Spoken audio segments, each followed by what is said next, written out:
Hello students, today our topic is Python Pandas, and in this lecture we are going to discuss some basic program related to series and data frame. So let's start.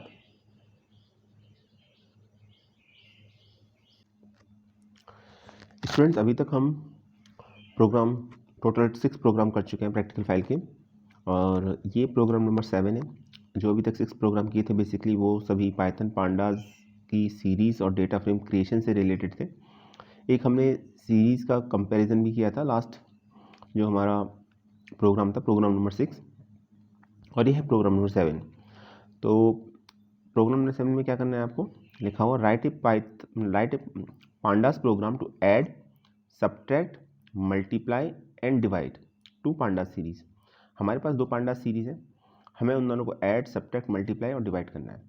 तो देखिए, programme बनाने के लिए आपको पहले 2 series create करनी होगी। Number आप कुछ भी ले सकते हैं, क्योंकि सीरीज़ के एलिमेंट्स क्या होंगे ये मेंशन नहीं है, और साइज़ क्या होगा ये भी मेंशन नहीं है। लेकिन हाँ, आपको दोनों सीरीज़ का इक्वल साइज लेना है। इट मीन्स कि दोनों में नंबर ऑफ एलिमेंट सेम होना चाहिए। तो सबसे पहले हमको क्या काम करना होगा, हमको पांडास लाइब्रेरी को इंपोर्ट करना होगा। तो हमें लिखना पड़ेगा इंपोर्ट पांडास एज पीडी। एक बार पांडास लाइब्रेरी हमारे प्रोग्राम में इंपोर्ट हो जाएगी तो हम इसके किसी भी फंक्शन को ईजिली यूज़ कर सकते हैं पांडास डॉट फंक्शन नेम करके। क्योंकि यहाँ पर हमने पांडास को पीडी लिखा है तो हम पीडी डॉट फंक्शन नेम भी लिख सकते हैं। ओके, तो एक सीरीज़ बनाते हैं। सीरीज़ ली हमने DS1, ठीक है, डेटा सीरीज़, तो शॉर्ट नेम है DS1। आप कुछ और भी वेरिएबल नेम ले सकते हैं। तो हमने लिखा DS1 is equal to PD dot series, और फिर इसके एलिमेंट लिए हमने इवन नंबर ले लिए आसानी से इसको कैलकुलेट करने के लिए, समझने के लिए। तो 2, 4, 6, 8, 10, ठीक है। तो होगा क्या, और ये लिस्ट की फॉर्म में है, तो ये जितने भी एलिमेंट्स हैं, जो एक लिस्ट है जिसके 5 एलिमेंट्स हैं 2, 4, 6, 8, 10, ये सभी सीरीज़ के एलिमेंट में कन्वर्ट हो जाएंगे। और हम जानते हैं कि सीरीज़ का मतलब होता है आपका वन डायमेंशनल डेटा स्ट्रक्चर, और ये वन डायमेंशनल डेटा स्ट्रक्चर में सिर्फ एक ही कॉलम होता है, तो ये सभी कॉलम की फॉर्म में एलिमेंट्स आ जाएंगे 2, 4, 6, 8, 10। अभी चूंकि हमें 2 एलिमेंट्स को ऐड और सब्ट्रैक्ट, मल्टीप्लाई, डिवाइड करना है, तो फिर हमें एक सीरीज़ और चाहिए होगी। तो हमने एक सीरीज़, दूसरी सीरीज़ ली DS2, और इसको क्रिएट किया PD डॉट सीरीज़ 13579। इसमें हमने ऑड नंबर्स ले लिए आसानी से समझने के लिए। अभी आपको दोनों सीरीज़ को ऐड करना है, तो आप क्या करोगे, आप सिंपल करोगे DS is equal to DS1 plus DS2। ऐसा करने से दोनों सीरीज़ के एलिमेंट्स ऐड होके एक सिंगल सीरीज़ DS में मर्ज हो जाएंगे, ठीक है। तो उसके लिए यहाँ चाहें तो प्रिंट स्टेटमेंट दे सकते हैं दोनों सीरीज़ को प्रिंट कराने के लिए, ताकि आउटपुट में आपको पता चल सके कि एलिमेंट्स क्या थे, ठीक है। मैंने नहीं दिया है, आप देना चाहें दे सकते हैं। और आपको फिर फाइनल रिजल्ट भी प्रिंट कराना पड़ेगा। तो फाइनल तो प्रिंट कराना ही है, क्योंकि क्वेश्चन में क्लियरली मेंशन है कि आपको ऐड, सब्ट्रैक्ट, मल्टीप्लाई और डिवाइड करना है पांडा सीरीज़ को। तो पहले चूँकि हम ऐड कर रहे हैं, तो हम यहाँ लिखेंगे प्रिंट ऐड टू सीरीज़, और हम ऐड कर चुके हैं। रिजल्ट आपका DS में स्टोर्ड है। तो यहाँ पर जब आपका प्रिंट DS को प्रिंट कराएंगे, तो दोनों सीरीज़ का जो एडिशन होगा वो यहाँ पर शो होगा। उसके बाद एक और मैसेज लिख दिया हमने, प्रिंट सब्ट्रैक्ट टू सीरीज़। तो ये मैसेज लिखा आ जाएगा सब्ट्रैक्ट टू सीरीज़। और अब हमने लिखा DS equal to DS1 minus DS2। यहाँ पर शायद एक क्वेश्चन आपके दिमाग में आ रहा होगा कि DS तो हम ऊपर ऑलरेडी ले चुके हैं। देखिए, ये एक वेरिएबल है, और वेरिएबल में हमेशा लेटेस्ट वैल्यू कंसीडर होती है, तो हमने पहले DS लिया था। अब जो हम जब लिखेंगे DS equal to DS1 minus DS2, तो पिछले वाले DS को वो ओवरराइट कर देगा। अब DS की जो वैल्यू होगी, DS में जो रिजल्ट स्टोर होगा, वो दोनों DS1 में से DS2 को सब्ट्रैक्ट करने के बाद जो होगा वो रिजल्ट स्टोर होगा, ठीक है। तो मैसेज हम ऑलरेडी डिस्प्ले करा चुके थे ऊपर, कैलकुलेशन हम कर चुके हैं DS equal to DS1 minus DS2। अब हमें DS को प्रिंट कराना है। DS को हम प्रिंट करा देंगे प्रिंट स्टेटमेंट की हेल्प से। उसके बाद आपको मल्टीप्लाई करना है। तो जब आप मल्टीप्लाई करेंगे तो आप लिखेंगे DS equal to DS1 into DS2। Multiply करने के लिए एस्टेरिस्क का साइन यूज़ होता है, ये हम सब जानते हैं। और फिर DS को हम प्रिंट करा देंगे। इसी तरीके से जैसे हमने सब्ट्रैक्शन और मल्टीप्लिकेशन को, सब्ट्रैक्शन और एडिशन को प्रिंट कराया था, उसी तरीके से मल्टीप्लिकेशन को भी प्रिंट करा देंगे। अब लास्ट हमारा टास्क बचा सीरीज़ को डिवाइड करने का। तो पहले हम मैसेज प्रिंट कराएंगे। तो देखिए, print divide series 1 by series 2। Series 1 को सीरीज़ 2 से डिवाइड कर रहे हैं, ठीक है। तो हम लिखेंगे DS equal to DS1 slash DS2, ठीक है। तो फॉरवर्ड स्लैश का साइन जो होता है वो डिवाइड करने के लिए यूज़ होता है, हम सब जानते हैं। और फिर ds को प्रिंट करा देंगे। तो यहाँ पर इस प्रोग्राम में आप इस बात से कंफ्यूज मत होइएगा कि ds में ही रिजल्ट स्टोर किया गया। सेम आपको अगर अभी भी स्टिल डाउट है तो आप डिफरेंट वेरिएबल ले सकते हैं, होना नहीं चाहिए। ds एक ऐसा वेरिएबल है जिसमें फाइनल रिजल्ट को स्टोर किया गया है, ठीक है। और हर बार चूँकि इसकी वैल्यू चेंज हो रही है तो उसके अकॉर्डिंग, कैलकुलेशन के अकॉर्डिंग ये रिजल्ट शो करेगा। पहले इसमें हमने एडिशन को स्टोर किया, फिर सब्ट्रैक्शन को, फिर मल्टीप्लिकेशन को और फिर डिवीज़न को। उससे पहले हमने 2 सीरीज़ बना ली थी। हमारे पास 2 सीरीज़ होनी चाहिए क्योंकि हमें सीरीज़ का ही एडिशन, सब्ट्रैक्शन, मल्टीप्लिकेशन और डिवीज़न दिखाना है। तो मेरे हिसाब से तो ये एक बहुत आसान सा प्रोग्राम है। एलिमेंट आप सिंपल एलिमेंट ही रखिए और जो मैंने लिया है वही रखिए, याद करने में, समझने में आसानी रहेगी, ठीक है। तो आप जब आउटपुट देखेंगे तो आपको पता चल जाएगा कि हमने जब DS1 लिया था तो उसमें फर्स्ट 5 पॉजिटिव इवन नंबर लिए थे और DS2 में सेकंड जो हमारी सीरीज़ है उसमें हमने फर्स्ट 5 पॉजिटिव ऑड नंबर्स लिए हैं, ठीक है। और अभी भी आपको अगर ऐसा लगता है आप कुछ और एलिमेंट्स लेना चाहते हैं तो फिर एक काम कीजिएगा, DS1 और DS2 को प्रिंट करा दीजिएगा जहां आपने इसकी वैल्यू को दिया है, तो और कोई डाउट नहीं रहेगा आउटपुट में, वो भी आपको क्लियरली समझ में आ जाएगा। ये हमारा एक छोटा सा प्रोग्राम था। आई थिंक स्टूडेंट्स आपको समझ में आ चुका होगा। ओके, चलिए इसका आउटपुट देखते हैं, आउटपुट क्या आता है। जब प्रोग्राम को एग्जीक्यूट करेंगे तो फिर ये आउटपुट आएगा। देखिए, जब मैं आपको प्रोग्राम को समझा रहा था तो आप इसका स्क्रीनशॉट ले लीजिए, क्लियर है, और टाइप कीजिए इसको, प्रोग्राम को एग्जीक्यूट कीजिए। मैं यहाँ पर एग्जीक्यूट करके नहीं दिखा रहा हूँ क्योंकि आज मुझे 4 प्रोग्राम्स कराने हैं। अगर आपको कोई डाउट लगता है क्लास में पूछ लीजिएगा, हम ऑनलाइन क्लासेस में इसको एग्जीक्यूट करके दिखा देंगे। और एग्जीक्यूट करना आप जानते हैं, कोई प्रॉब्लम नहीं होगी, ये सभी एग्जीक्यूटेड प्रोग्राम्स ही हैं, ठीक है। तो एक बात तो ये थी। दूसरा ये था कि हाँ, तो मैं ये कह रहा था कि आपको स्क्रीनशॉट लेना है इसका और फिर टाइप करना है। तो जब आउटपुट आएगा तो कुछ इस तरीके से आएगा। सीरीज़ ऐड होने के बाद देखिए पहला एलिमेंट क्या था, फर्स्ट सीरीज़ का 2, सेकंड का 1, तो 2 और 1 कितना हुआ 3। फर्स्ट का सेकंड एलिमेंट क्या था सीरीज़ का 4, सेकंड का क्या था 3, तो 4 और 3 कितना हो जाएगा 7। इसका मतलब रिजल्ट ठीक ही है। इसी तरीके से लास्ट एलिमेंट को चेक करते हैं, बाकी को चेक करने की ना करना चाहें तो कर सकते हैं। लास्ट एलिमेंट था 10 फर्स्ट सीरीज़ का, और सेकंड सीरीज़ का लास्ट एलिमेंट कितना था 9, ऑड नंबर था ना, तो 10 और 9 कितना हो गया 19, तो सही एडिशन है। इसी तरीके से आप सब्ट्रैक्शन देखेंगे तो कंटिन्यूस इवन नंबर और कंटिन्यूस ऑड नंबर थे, जैसे 2 3 4 5 6 7 8 9, ठीक है।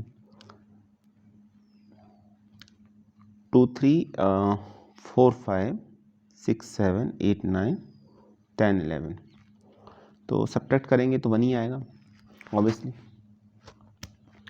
फिर आप मल्टीप्लिकेशन देखिए, 2 का 1 से मल्टीप्लाई करेंगे तो 2, फर्स्ट एलिमेंट सीरीज़ का 2 है, सेकंड का 1 है, तो 2 इंटू 1 1 हो, 2 इंटू 1 2 हो गया। फर्स्ट एलिमेंट का फर्स्ट सीरीज़ का सेकंड एलिमेंट है आपका 4, और सेकंड सीरीज़ का फर्स्ट एलिमेंट है आपका 3, तो 4 इंटू 3 कितना हो जाएगा 12 हो जाएगा, तो ये भी ठीक है। इस तरीके से देखिए, कहने का मतलब यह है कि फर्स्ट सीरीज़ का फर्स्ट एलिमेंट सेकंड सीरीज़ के सेकंड सीरीज़ के फर्स्ट एलिमेंट के साथ आपका जो भी ऑपरेशन होगा वो परफॉर्म होगा, चाहे वो एडिशन है, चाहे वो सब्ट्रैक्शन है, चाहे मल्टीप्लिकेशन है, चाहे डिवीज़न है, ठीक है। तो दोनों, जब हम सीरीज़ में सब्ट्रैक्ट, एडिशन, मल्टीप्लिकेशन या डिवीज़न, ये कोई भी ऑपरेशन परफॉर्म करते हैं तो ये याद रखिएगा कि सीरीज़ में फिर फर्स्ट के साथ, फर्स्ट सीरीज़ का फर्स्ट एलिमेंट सेकंड सीरीज़ के फर्स्ट एलिमेंट के साथ, फर्स्ट सीरीज़ का सेकंड एलिमेंट सेकंड सीरीज़ के सेकंड एलिमेंट के साथ, इसी तरीके से कैलकुलेशन करता है। तो यही आपका आंसर आएगा। तो आई थिंक अभी क्लियर हो गया होगा। आप चाहें तो एग्जीक्यूट करके देख सकते हैं इसको, ये आपका आंसर मिलेगा। ये फिर आप डिवाइड का देख लीजिए, डिवाइड करेंगे तो रिजल्ट ऐसा आएगा, फ्रैक्शन में ही आएगा ऑब्वियसली, मतलब डेसिमल में आएगा, फ्लोट वैल्यू होगी। तो ये डिवाइड का था आपका। आई थिंक क्लियर हो गया होगा। चलिए नेक्स्ट प्रोग्राम पर मूव करते हैं। सेकंड प्रोग्राम पढ़िए, right A pandas program to select the rows where the height is not known, that is NaN, ठीक है। तो नेम दे रखे हैं, हाइट दे रखा है, एज दे रखा है। नेम है आशा, राधा, कमल, दिव्या, अंजलि। हाइट दे रखा है 5.5, 5 np.nan 5.9 np.nan, एज दे रखा है 11, 23, 22, 33 और 22। तो क्या कहा गया पहले ये समझिए, और आपके पास डेटा क्या दे रखा है इसको समझिए। हमसे कहा गया कि हमको एक पाइथन पांडास का प्रोग्राम बनाना है, ठीक है, और जिसमें हमको क्या काम करना है। अभी देखिए ये इसमें ये सिंगल डायमेंशनल तो है नहीं, ये तो क्लियर है, क्योंकि इसमें नेम भी है, हाइट भी है और एज भी है। तो हमको सीरीज़ क्रिएट नहीं करनी, हमको इसमें डेटा फ्रेम क्रिएट करना है। ये कैसे पता चला? ये ऐसे पता चला कि जो डेटा दे रखा है वो एक से ज़्यादा कॉलम का है, उसमें एक कॉलम नेम है, एक कॉलम हाइट है, एक कॉलम एज है। तो पहले तो ये समझ लीजिए। अब उसने कहा है हमें निकालना क्या है, कैलकुलेट क्या करना है या फाइंड आउट क्या करना है। हमको फाइंड आउट ये करना है कि इसमें जो एक हाइट कॉलम है, ठीक है, हाइट का जो डेटा है इसमें हमको जिसकी हाइट नहीं पता है या गिवन नहीं है, एन एन है। एन एन का मतलब हम जानते हैं नॉटी नंबर, ये आप सभी को पता होगा, ठीक है, नॉटी नंबर होता है।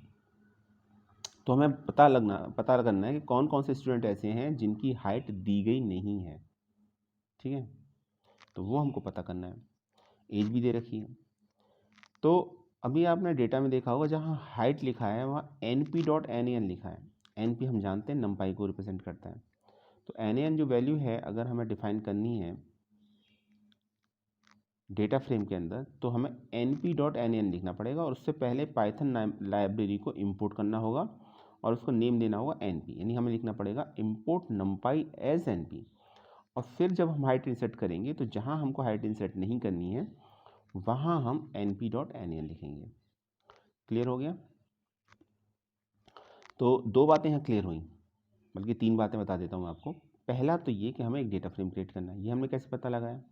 ये हमने पता ऐसे लगाया कि ये हमको 3 डिफरेंट कॉलम्स की फॉर्म में डेटा को अरेंज करना है। ये दिखाई दे रहा है हमको क्लियरली, एक नेम है, एक हाइट है और एक एज है, ठीक है। तो डिफरेंट नेम दे रखे हैं एक लिस्ट की फॉर्म में, तो ऑब्वियसली एक नेम एक कॉलम होगा। हाइट की लिए एलिमेंट्स दे रखे हैं एक लिस्ट की फॉर्म में, तो हाइट भी ऑब्वियसली एक कॉलम होगा। इसी तरीके से एज भी एक कॉलम होगा। तो ये तो क्लियर है कि ये नेम, हाइट और एज एक कॉलम होंगे, 3 कॉलम्स होंगे। अब इसके लिए हमको डेटा फ्रेम क्रिएट करना होगा।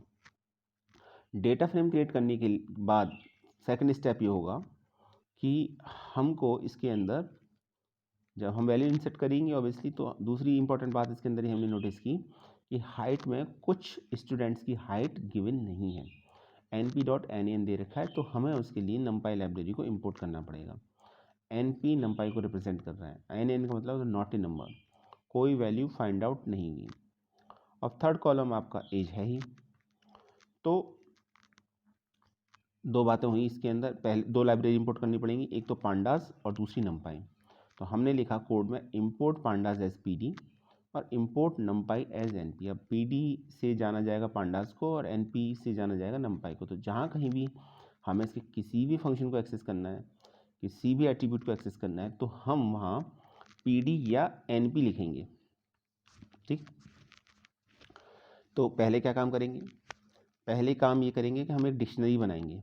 जब हमारे पास डिक्शनरी होगी तभी तो हम ये पता लगा पाएंगे कि उसमें कितनी वैल्यू ऐसी हैं जो NaN है हाइट में। तो डिक्शनरी का ले लिया मैंने नेम PERS_data, कुछ और भी ले सकते हो आप। अब डिक्शनरी है तो कर्ली ब्रैकेट्स के अंदर डिफाइन करना पड़ेगा हमें, और जो वैल्यूज़ होती हैं बेसिकली वो पेयर की फॉर्म में डिफाइन की जाती हैं, और पेयर में एक की आता है, दूसरा वैल्यू आता है, क्योंकि डिक्शनरी जो होता है वो आपका अनऑर्डर्ड डेटा टाइप होता है। तो हमने क्या काम किया? हमने की दी नेम, और हम ये भी बात जानते हैं कि जब हम डिक्शनरी में की डिफाइन करते हैं तो वो बेसिकली कॉलम का नेम बन जाती है। तो नेम हो जाएगा एक कॉलम, और इसकी जो वैल्यू है चूँकि मोर देन 1 है तो हम लिस्ट की फॉर्म में पास कर देंगे, तो वैल्यू हो जाएंगी, वो दे भी रखा है क्वेश्चन में, तो उसमें बहुत ज़्यादा कुछ सोचने की भी ज़रूरत नहीं पड़ेगी। आशा, राधा, कमल, दिव्य और अंजलि, ठीक है, ये हो गया। फिर आपको सेकंड पेयर डिफाइन करना है, तो सेकंड पेयर में हम हाइट डिफाइन करेंगे, तो हाइट हो जाएगा कॉलम नेम, कॉलन करके आप वैल्यू डिफाइन करेंगे जो एक लिस्ट की फॉर्म में है। तो हम दे देंगे 5.55 np.nan। np.nan तब तक वर्क नहीं करेगा जब तक आप numpy लाइब्रेरी को इंपोर्ट नहीं कर लोगे, क्योंकि np numpy को रिप्रेजेंट कर रहा है, ठीक है, और nan नॉट ए नंबर। तो numpy लाइब्रेरी के थ्रू ही हम nan की वैल्यू डिफाइन कर पाते हैं। हम अगर हमें कोई वैल्यू नहीं देनी है तो हम np.nan लिखते हैं। फिर 5.9 np.nan, तो दो वैल्यू इसमें अननोन है, तो वो आई थिंक कमल की और अंजलि की है, ठीक है। फिर हम थर्ड पेयर डिफाइन करेंगे जिसमें की हो जाएगी एज और की वैल्यूज़ हो जाएंगी, कॉलन लगा के लिस्ट की फॉर्म में हम पास कर देंगे 11, 23, 22, 33 और 22। अच्छा, अभी आपको अगर इसमें ऐसा करना है, लेवल भी डिफाइन करना है या कॉलम जो इंडेक्स डिफाइन करना है, तो आप एक काम कीजिए, इसमें लेवल्स को डिफाइन कर दीजिए, ठीक है। तो बाद में हम क्या काम करेंगे, जब index as a parameter value use करेंगे, इसको इंडेक्स को जब हम पैरामीटर यूज़ करेंगे तो इस लेवल्स को एज ए वैल्यू यूज़ कर लेंगे। तो हमने लिखा इसके अंदर ABCDE, जो डिफ़ॉल्ट इंडेक्स होता है 0, 1, 2, 3, 4, उसको ये ओवरराइट कर देगा, मतलब ये दिखाई देगा स्क्रीन पर ABCDE, ना कि 0, 1, 2, 3, 4, ठीक है। अब बात आ गई डेटा फ्रेम क्रिएट करने की। तो अब हमारे पास दो पैरामीटर हैं, एक तो हमारे पास डिक्शनरी हम पास कर सकते हैं और एक इंडेक्स पास कर सकते हैं। इंडेक्स के लिए हमने लेवल्स को लिया था, तो हम लिखेंगे df is equal to pd.dataFrame, dictionary का नेम जो इस केस में क्या है PERS_data, comma index is equal to levels. अगर आप इस स्टेप से बचना चाहते हो index is equal to levels, तो यहाँ डायरेक्ट लिख दीजिएगा इंडेक्स इज इक्वल टू और स्क्वायर ब्रैकेट के अंदर ABCDE। तो ऐसे डायरेक्ट भी कर सकते हो, ऊपर लेवल को अलग से डिफाइन करने की ज़रूरत नहीं है, पर आई थिंक दोनों ही तरीके सही हैं, आपको जो समझ में आया अच्छा लगे उसको अप्लाई कर दीजिएगा, ठीक है। लेवल्स को पहले डिफाइन कर दीजिए, इंडेक्स इक्वल टू करके वैल्यू दे दीजिएगा डायरेक्ट, तो वो भी ठीक है। तो अभी आपका क्या हो गया, अभी आपकी डिक्शनरी क्रिएट हो गई, तो काम अभी आधा हुआ है। क्यों? क्योंकि अभी सिर्फ डिक्शनरी क्रिएट हुई है, हमें तो वैल्यू फाइंड आउट करनी थी। कौन सी? हाइट में जो NaN है, नॉट ए नंबर, यानी जो वैल्यू नहीं है, या हम कहें जो नंबर नहीं है तो क्या होगा, वहाँ नल होगा ऑब्वियसली। अब यहाँ पे जो मैं बताने आ रहा हूँ बहुत इंपॉर्टेंट है, एग्जाम में पूछा जा सकता है आपके थ्योरी के एग्जाम में, प्रैक्टिकली तो हम कर ही रहे हैं इस चीज़ को। तो अभी हम एक मैसेज पहले प्रिंट करा देते हैं, और मैसेज हमने क्या प्रिंट कराया, person whose height is not known. हम उन लोगों की इन्फॉर्मेशन दे रहे हैं जिनकी हाइट हमको पता नहीं है, तो कैसे देंगे, हम देंगे प्रिंट करा देते हैं डायरेक्ट। तो प्रिंट कराएंगे तो पहले लिखेंगे डेटा फ्रेम का नेम। डेटा फ्रेम का नेम क्या है, DF, ठीक है, DF नाम से हमने डेटा फ्रेम बनाया था, और इसके हमें पर्टिकुलर किसी एक कॉलम की इन्फॉर्मेशन चाहिए, जो कॉलम कौन सा है, हाइट। तो अगर हमें ऐसा करना होता है, अगर हम किसी पर्टिकुलर एक कॉलम को एक्सेस करना चाहते हैं डेटा फ्रेम के, तो हम स्क्वायर ब्रैकेट में डेटा फ्रेम के नेम के बाद कॉलम का नेम लिखते हैं, सिंगल कोट से डबल कोट्स में, ठीक है, जिससे कि जो ऑपरेशन है सिर्फ उसी पर परफॉर्म हो, कंप्लीट डेटा फ्रेम पर नहीं हो। तो हम लिखेंगे DF और स्क्वायर ब्रैकेट के अंदर हाइट। हाइट एक स्ट्रिंग है इसलिए सिंगल कोट्स के अंदर लिखा गया है। अब हमको क्या करना है, हमको पता ये लगाना है कि कौन सी वैल्यूज हाइट कॉलम में ऐसी हैं जो नल है या जिसकी वैल्यू डिफाइन नहीं की गई है। तो एक फंक्शन होता है, इसी को याद रखिएगा कि जब कभी भी हम नल वैल्यू फाइंड आउट करना चाहते हैं, नल वैल्यू का मतलब यहाँ पर जब हमने np.nan लिखा था तो उसका मतलब not a number, it means वहाँ कोई नंबर नहीं है, इट मीन्स वहाँ नल है। तो एक फंक्शन होता है जिसका नाम होता है इज नल, ठीक है। इस फंक्शन को जब आप यूज़ करोगे तो वो वैल्यू फाइंड आउट हो जाएंगी आपको हाइट कॉलम में जो आपकी नल है, ठीक है, जो आपने डिफाइन नहीं की है। तो ये स्टेटमेंट बहुत इंपॉर्टेंट है, लास्ट स्टेटमेंट जो है याद रखिएगा। डेटा फ्रेम का नेम लिखा, स्क्वायर ब्रैकेट के अंदर कॉलम का नेम लिखा, क्योंकि सिर्फ हम इसी कॉलम के अंदर पता लगाना चाह रहे हैं, इसलिए हमने इस कॉलम को लिखा है। और पर्टिकुलर जब भी कभी आपको एक कॉलम सेलेक्ट करना हो तो डेटा फ्रेम के नेम लिखने के बाद फिर हम कॉलम का नेम लिखते हैं स्क्वायर ब्रैकेट के अंदर, और वो जनरली एक स्ट्रिंग ही होती है, तो हम उसको सिंगल कोट्स के अंदर लिखते हैं। डॉट करके फंक्शन का नेम था इज नल, जो ये पता लगाता है कि ये नल है। क्लियर हो गया? आगे चलते हैं। तो चलिए प्रोग्राम को एग्जीक्यूट करा के देखते हैं क्या आउटपुट आएगा। तो फिर जब हम प्रोग्राम को एग्जीक्यूट कराएंगे तो आउटपुट आपको पता चल जाएगा कि कौन कौन से स्टूडेंट ऐसे हैं जिनकी आपकी हाइट दी गई नहीं है। तो हम देख पा रहे हैं अटेंडेंस पोजीशन C और E, 2 स्टूडेंट्स कमल और अंजलि ऐसे हैं जिनकी हाइट नहीं दे रखी है, और वो कॉलम की वैल्यू देख के हम समझ सकते हैं। इस तरीके से आउट का आउटपुट आएगा। ठीक है, क्लियर हो गया।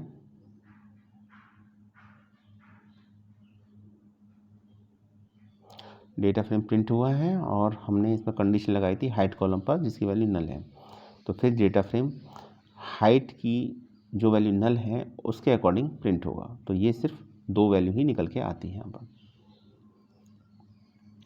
आई थिंक क्लियर हो गया होगा, देख लीजिए। और जैसे मैंने बताया था कि प्रोग्राम का स्क्रीनशॉट ले लीजिए या लिख लीजिए, पॉज करके कॉपी पे लिख लें, ज़्यादा बेहतर रहेगा। और फिर इसको टाइप कर लीजिए आप, तो आपको पता चलेगा कि आउटपुट किस तरीके से आता है इसका। आगे चलते हैं।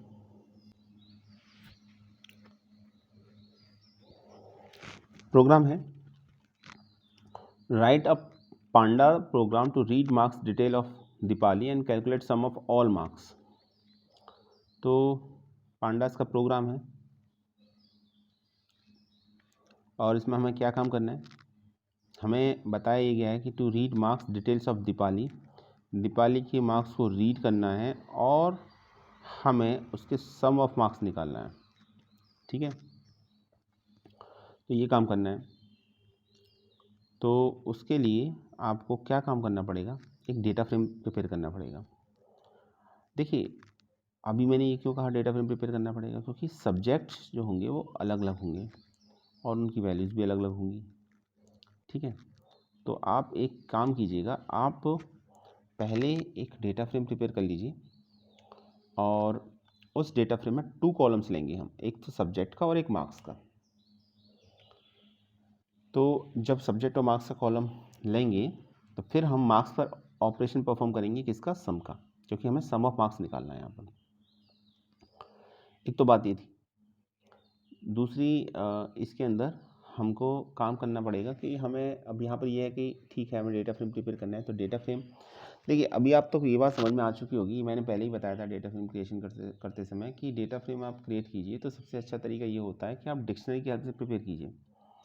अगर आप डिक्शनरी की हेल्प से प्रिपेयर कर रहे हैं तो उसमें एक एडवांटेज एक तो ये होता है कि जो कीज़ होती हैं वो कॉलम का काम करती हैं आपको, और जनरली बुक में भी और एग्ज़ाम में भी आपको ये देखने को मिलेगा। तो एक ये समझ लीजिएगा। ठीक है, तो हमको सम करना है, तो क्वेश्चन यहाँ पर ये है कि ठीक है सम करेंगे तो सम के लिए कोई फंक्शन भी होना चाहिए, क्या कोई फंक्शन है? आंसर है हाँ, बिल्कुल है। सम के लिए फंक्शन है सम, फंक्शन का नेम ही सम है।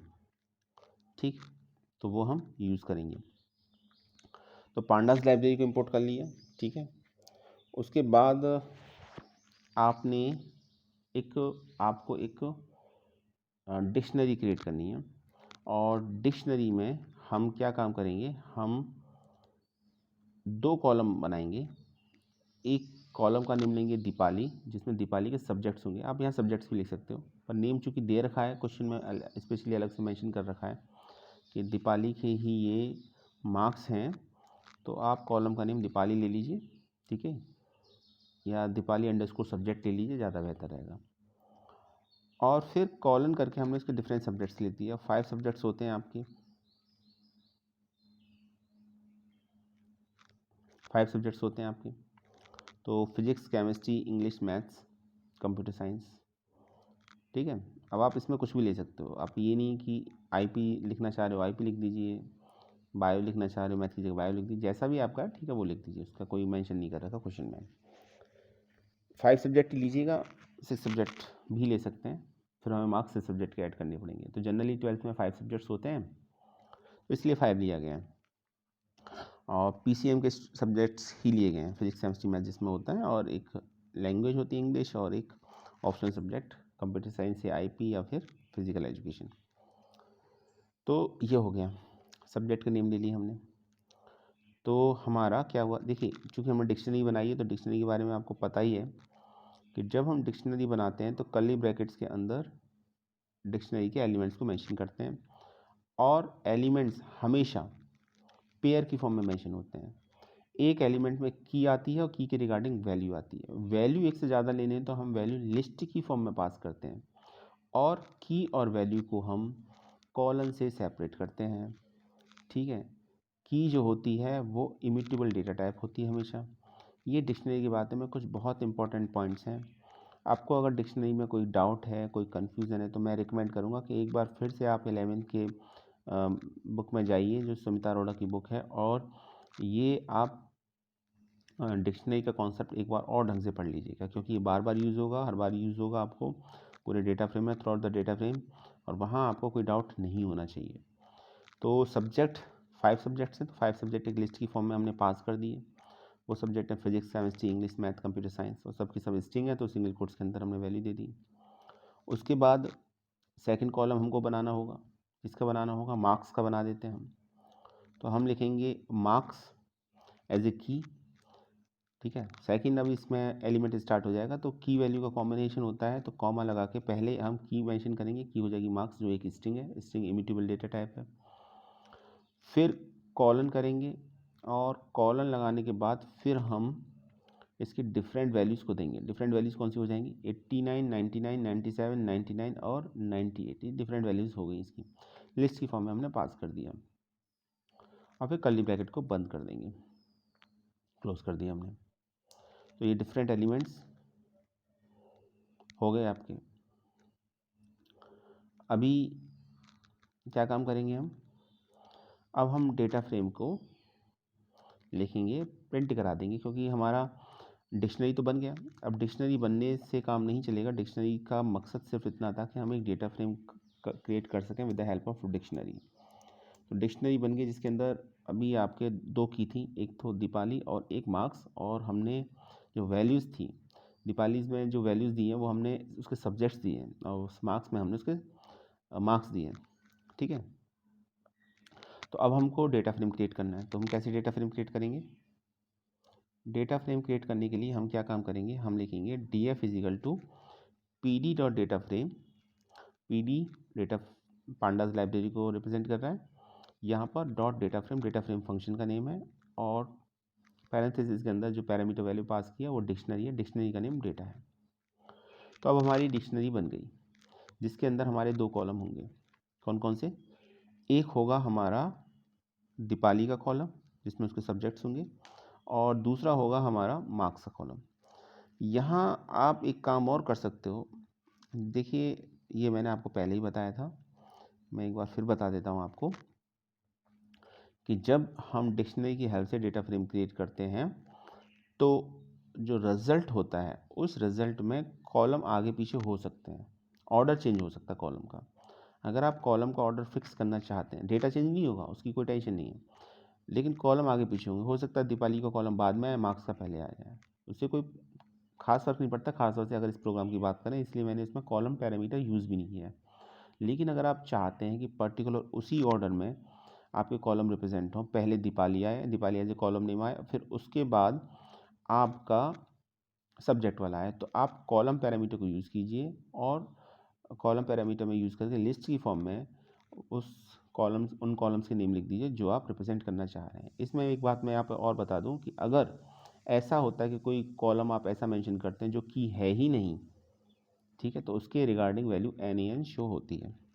यहाँ पर आप एक काम और ऐड कर सकते हैं, data comma columns is equal to square bracket में दीपाली कॉमा मार्क्स, ये भी कर सकते हैं, ठीक है। चलिए, ये हो गया। तो अभी तो हमारा ये था कि डेटा फ्रेम ही क्रिएट हो गया, डेटा फ्रेम का नेम है DF। अब हमको क्या काम करना है? अब हमको उसके मार्क्स का सम निकालना है। तो मार्क्स का सम निकालने के पहले हम एक मैसेज प्रिंट कर दे रहे हैं, और बता दे रहे हैं कि हम मार्क्स का सम निकालने जा रहे हैं। तो हमने मैसेज प्रिंट कर दिया, प्रिंट सम ऑफ मार्क्स। अब सम कैसे निकलेगा? सम निकलेगा सम फंक्शन की हेल्प से। तो हम लिखेंगे प्रिंट DF, और किसका सम निकालना है? पर्टिकुलर एक कॉलम का। कौन से कॉलम का? मार्क्स का। तो हम लिखेंगे DF मार्क्स डॉट सम, ठीक है। तो यहाँ पर सम फंक्शन आपका मार्क्स का सम निकालेगा, और आउटपुट आ जाएगा आपका सम ऑफ मार्क्स इक्वल टू जितना भी है 482 आ रहा है इसके इसमें आंसर, तो 482 आंसर आ जाएगा।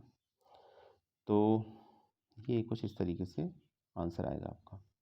तो इसमें सम निकालने के लिए हमने सम फंक्शन का यूज़ किया है।